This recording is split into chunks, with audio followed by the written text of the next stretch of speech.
तो मतलब तेल कंपनियों से अनुरोध किया जा रहा है, अपील की जा रही है, तेल घटा दीजिए, कीमतें घटा दीजिए। 7 महीने में 40% कीमतें गिर चुकी हैं और 4 पैसे भी कम नहीं हुए आम आदमी के लिए। गोपाल बाबू, ये कौन सा अर्थशास्त्र है, ये कौन सा बाजार है? देखिए संदीप जी, सबसे पहले तो मैं आपको बता दूं, जो हरदीप पुरी जी का स्टेटमेंट आया है वो बहुत स्पष्ट है।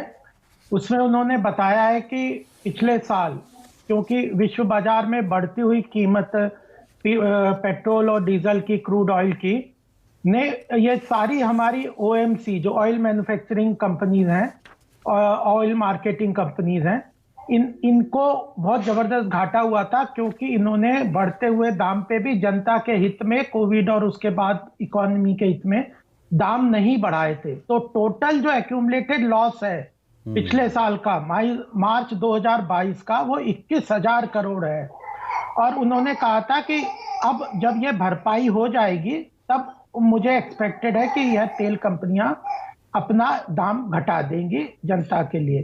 तो सबसे पहली बात तो हमने जनता के साथ सामने कोई चीज छुपानी नहीं चाहिए, स्पष्ट रूप से रखनी चाहिए। बिल्कुल स्पष्ट रूप से रखनी चाहिए। एक मिनट पूरा सुन लीजिए। नहीं, एक मिनट।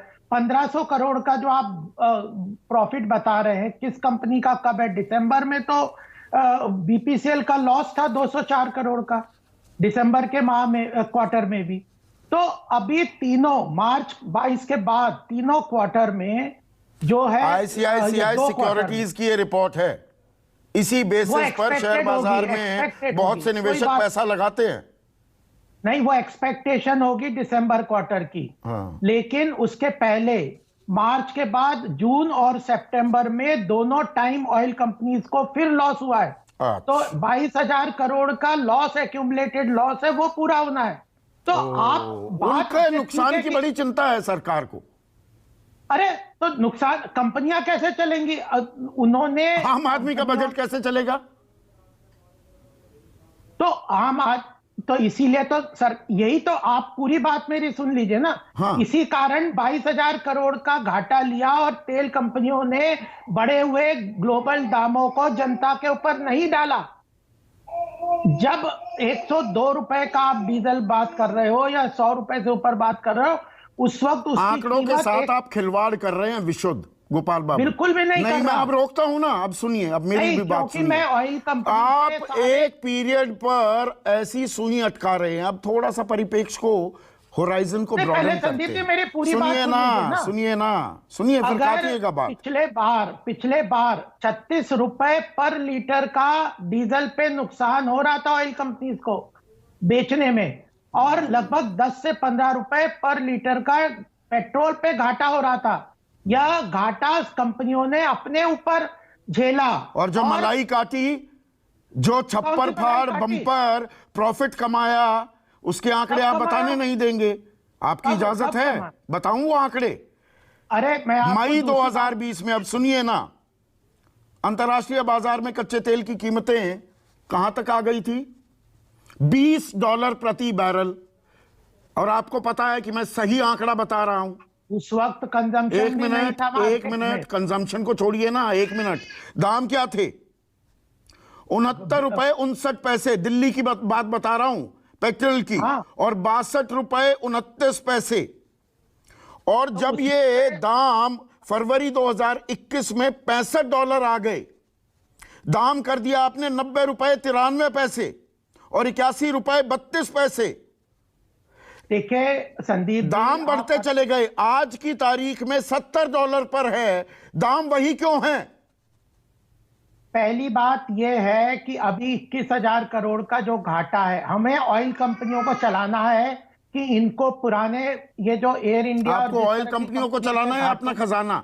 दो चीजें हैं, उनको मिक्स मत कीजिए। एक तरफ आपने 16 बार एक्साइज ड्यूटी बढ़ाई, 3.5 रुपए डीजल वाली हो गई, 31 रुपए 83 पैसे, 9.5 रुपए वाली पेट्रोल की एक्साइज हो गई 32 रुपए 90 पैसे। जो एक्साइज, और जो स्टेट गवर्नमेंट को हमने कई बार कहा कि आप स्टेट गवर्नमेंट जो है वो अपना एड वैलोरम एक्साइज लेते हैं, वो कम करें, उन्होंने नहीं करा। अगर एक्साइज कम होगी तो एड वैलोरम टैक्स का मतलब ही होता है वो अपने आप कम हो जाएगा।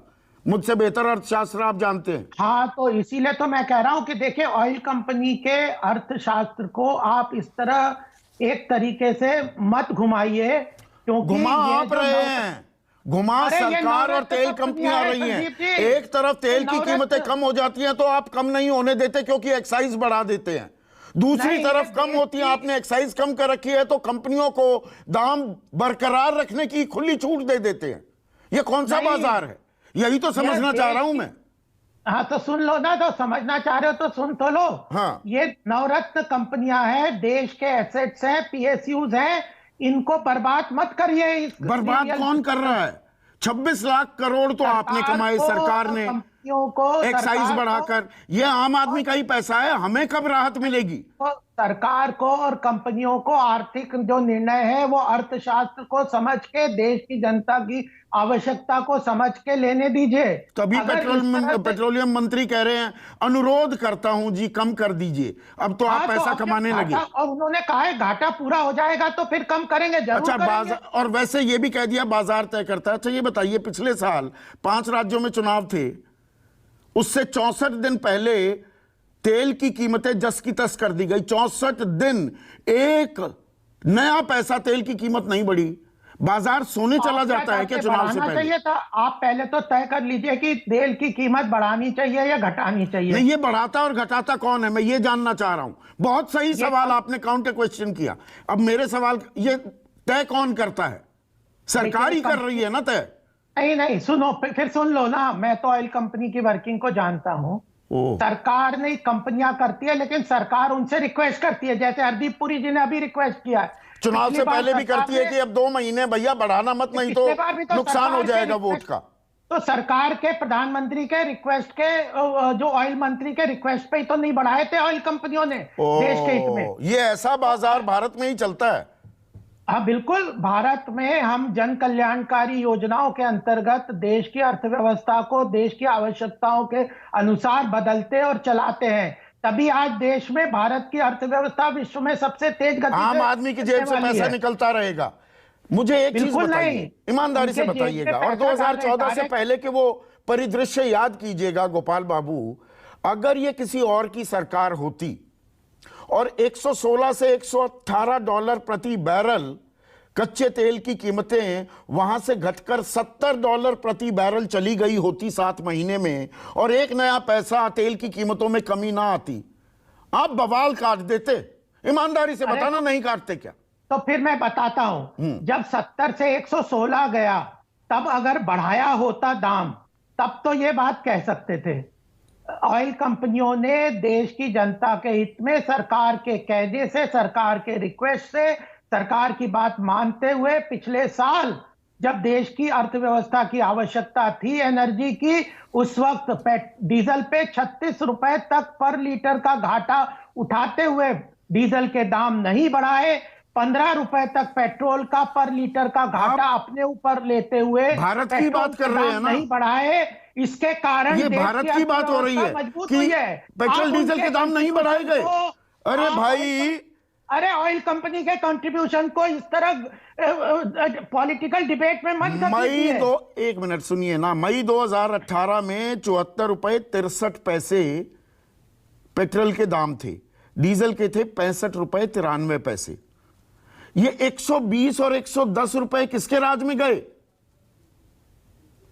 तो आप कह रहे तेल की कीमतें बढ़ाई नहीं, रोज 25 पैसे 50 पैसे 1.5 साल तक ये सिलसिला चलता रहा। आप कह रहे हैं हुआ ही नहीं, आपने बढ़ाई नहीं तेल की कीमत। मैंने आपको फिगर दिए, अगर ये गलत हो तो मैं माफी मांगूंगा आपके चैनल पे। 36 रुपए पर लीटर का डीजल पे घाटा ऑयल कंपनियां ले रही थी।